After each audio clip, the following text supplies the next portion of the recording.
Hello friends, मैं सी राजीव खंडेलवाल वेबटेल से। और आज हम बात करेंगे फॉर्म 10 आईई की एप्लीकेबिलिटी की।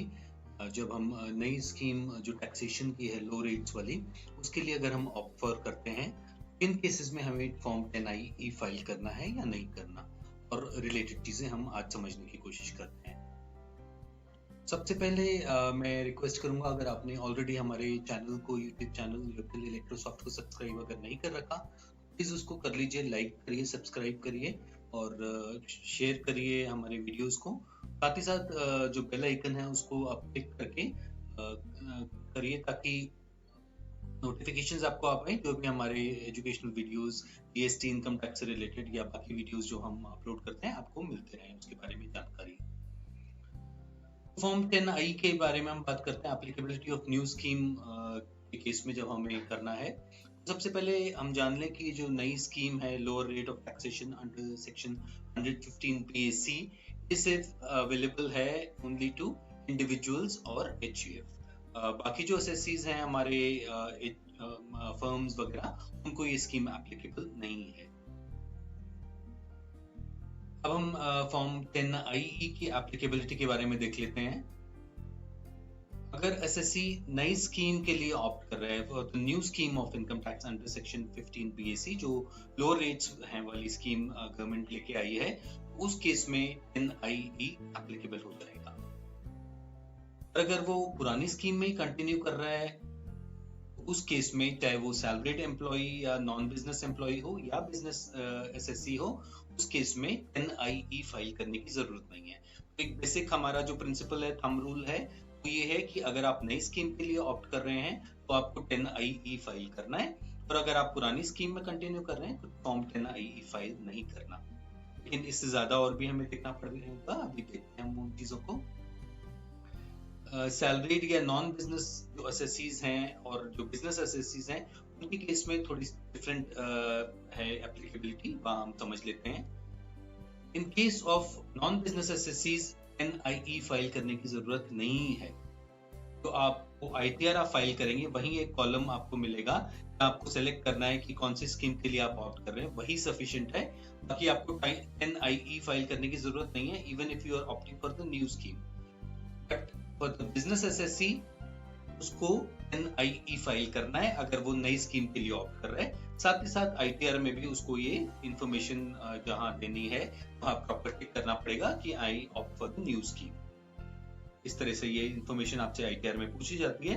दोनों केसेस में वहां आपको कराना पड़ेगा that you are opting for the new scheme under section 115 BAC।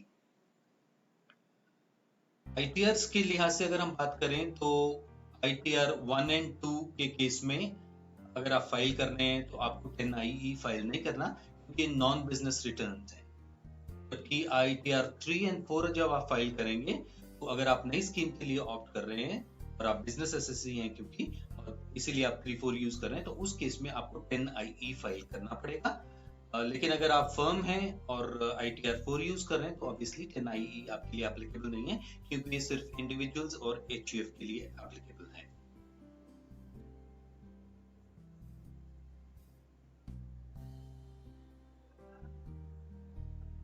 अगला सवाल आता है कि आईटीआर या फॉर्म 10 आई ड्यू डेट तक क्या फाइल करना जरूरी है अगर हम नई स्कीम के लिए ऑप्ट कर रहे हैं। इसको भी हम देख लेते हैं। अगर आप नॉन बिजनेस एसएससी हैं तो आपको आईटीआर ड्यू डेट तक फाइल करनी पड़ेगी। अगर आप रिटर्न लेट फाइल कर रहे हैं तो ओल्ड स्कीम ऑटोमेटिकली एप्लीकेबल हो जाएगी, न्यू स्कीम एप्लीकेबल नहीं होगी। जबकि अगर आप बिजनेस एसएससी हैं तो उस केस में आपको form 10 IE due date of ITR तक फाइल करना ही पड़ेगा। अगर आप नहीं करते तो फिर आपको ओल्ड स्कीम एप्लीकेबल हो जाएगी। लेकिन इस केस में ये आपको ध्यान रखना है कि आईटीआर को आपको जरूरी नहीं है कि आप ड्यू डेट तक फाइल करें। आईटीआर आप लेट भी फाइल कर सकते हैं, जिसको आप बिलेटेड रिटर्न कहते हैं, वो भी कर सकते हैं। लेकिन जो फॉर्म 10 आईई है वो आपको ड्यू डेट तक फाइल करना ही पड़ेगा। ड्यू डेट्स जैसा कि आपको पता है कि नॉन बिजनेस एसएससीज के केस में 30 सितंबर 2021 है एज ऑन डेट, 25 अगस्त को, और जो हमारे बिजनेस एसएससीज हैं उसके केस में ऑडिट केसेस में 30 नवंबर है, और अदर केसेस में 30 सितंबर है। आगे अगर ये ड्यू डेट्स बढ़ेंगी तो ऑटोमेटिकली ये हम 10IE की या रिटर्न फाइलिंग की डेट्स देंगी, तो अकॉर्डिंगली हम फाइल कर सकते हैं। एज ऑन डेट ये डेट्स हैं। तो what are the consequences of not filing ITR और form 10I by the due date, ये देख लेते हैं।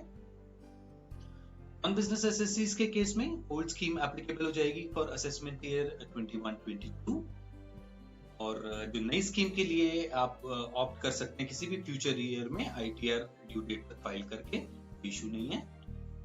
क्योंकि जो बिजनेस एसएससीज हैं उसके केस में ओल्ड स्कीम एप्लीकेबल हो जाएगी for assessment year 21-22 and all subsequent years. आपको ध्यान रखना है न सिर्फ असेसमेंट ईयर 21-22 में आपकी ओल्ड स्कीम एप्लीकेबल हो जाएगी अगर आप ITR अगर आप फॉर्म 10IE डेट तक फाइल नहीं करते, बल्कि आगे आने वाले सब सब्सिक्वेंट ईयर्स के लिए भी स्कीम ओल्ड स्कीम एप्लीकेबल हो जाएगी। आप नई स्कीम में चेंज कर सकते हैं only once in your life time of the business by filing form 10IE again. Obviously अगर आपका किसी आगे के साल में बिजनेस या प्रोफेशन रहता ही नहीं है तो आप फिर चेंज कर सकते हैं स्कीम, उसमें कोई दिक्कत नहीं है उस केस में, बल्कि आप बिजनेस एसएससी से नॉन बिजनेस एसएससी में कन्वर्ट हो जाएंगे, तो जो कंडीशंस वहां एप्लीकेबल हैं वो आपको एप्लीकेबल हो जाएंगे।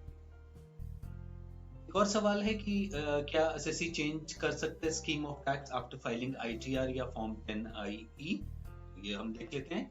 जो हमारे नॉन बिजनेस एसएससीज हैं उसके केस में scheme of tax can be changed even in the revised ITR। Original ITR में आपने ओल्ड स्कीम सेलेक्ट करी है, लेकिन रिवाइज्ड ITR में आप न्यू स्कीम सेलेक्ट कर सकते हैं बशर्ते कि आप रिटर्न को, इवन रिवाइज्ड रिटर्न को ड्यू डेट के अंदर फाइल कर रहे हैं। अगर आप ड्यू डेट के बाद फाइल कर रहे हैं तो आप उस साल के लिए स्कीम को चेंज नहीं कर सकते। अगर हम बिजनेस एसएससीज की बात करें तो उसके केस में एक बार आपने फॉर्म 10IE फाइल कर दिया तो उसको आप विड्रॉ या रिवाइज नहीं कर सकते। तो अगर आपने न्यू स्कीम के लिए ऑप्ट कर दिया है 10IE में फॉर असेसमेंट 21-22, तो आप रिवर्ट नहीं कर सकते ओल्ड स्कीम फॉर असेसमेंट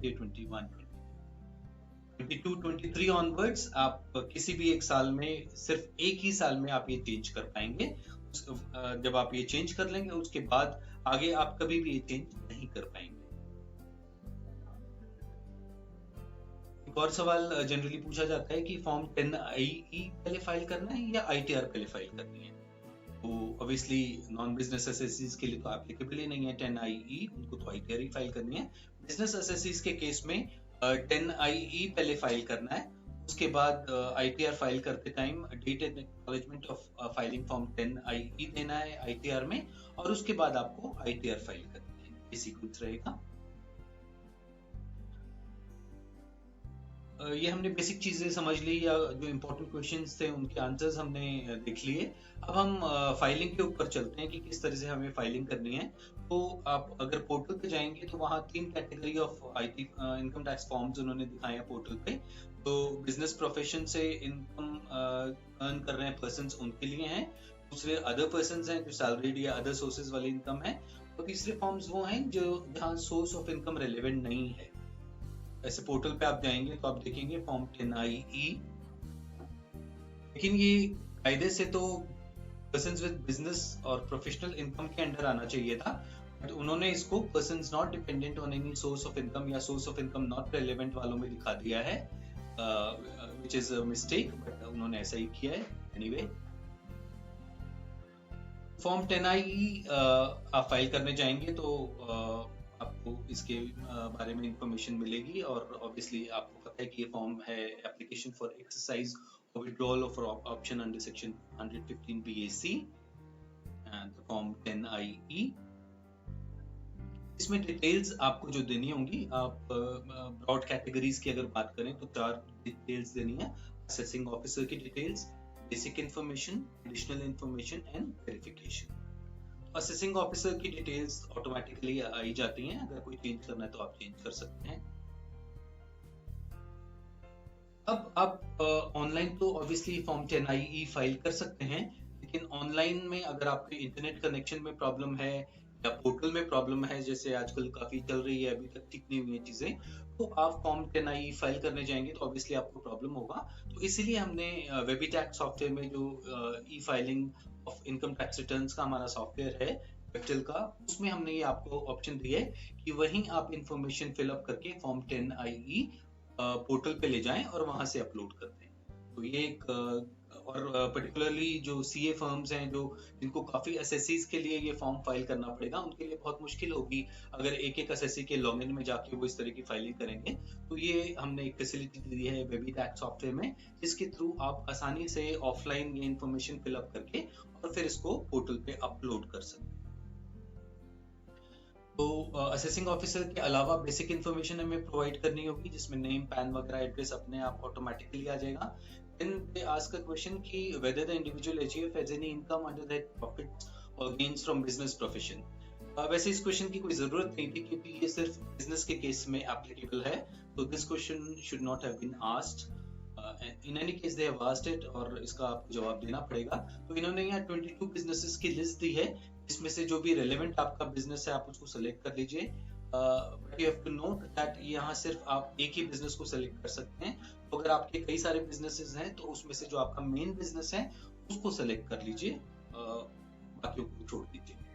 इसके बाद आपको बिजनेस की सब कैटेगरी देनी पड़ेगी, जैसे हमने कंप्यूटर एंड रिलेटेड सर्विसेज को सेलेक्ट किया था, तो इसमें हम डिफरेंट मल्टीपल कैटेगरीज दे सकते हैं, like software development, data processing, other IT enabled services etcetera, और उनका कोड बैकएंड में ये फॉर्म में चला जाएगा जो भी हमने सेलेक्ट किया है।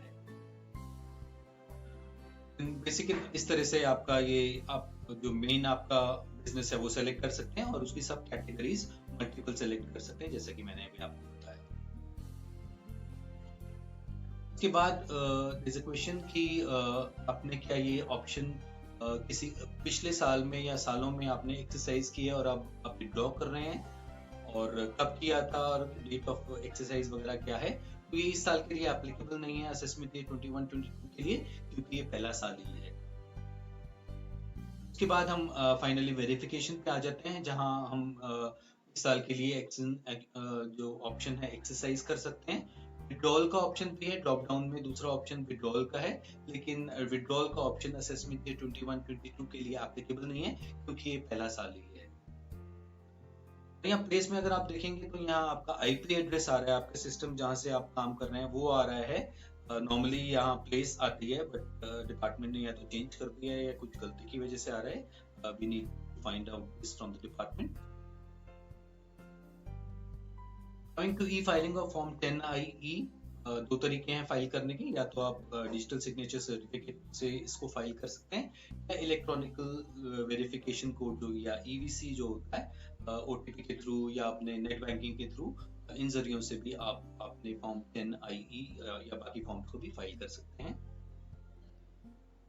कुछ चीजों का ध्यान रखना पड़ेगा 10IE फाइल करने से पहले, कि अगर HUF का केस है तो उस केस में जो ऑथराइज सिग्नेटरी की डिटेल्स हैं वो आपको पहले प्रोफाइल में अपडेट करनी पड़ेंगी HUF के प्रोफाइल में, तब आप फाइलिंग कर पाएंगे। और अगर आप डिजिटल सिग्नेचर सर्टिफिकेट यूज करना चाहते हैं तो इंडिविजुअल लॉगिन में जाके उस इंडिविजुअल का या ऑथराइज सिग्नेटरी का HUF के केस में आपको डिजिटल सिग्नेचर रजिस्टर करना पड़ेगा, तब आप इसकी फाइलिंग डिजिटल सिग्नेचर के थ्रू कर पाएंगे।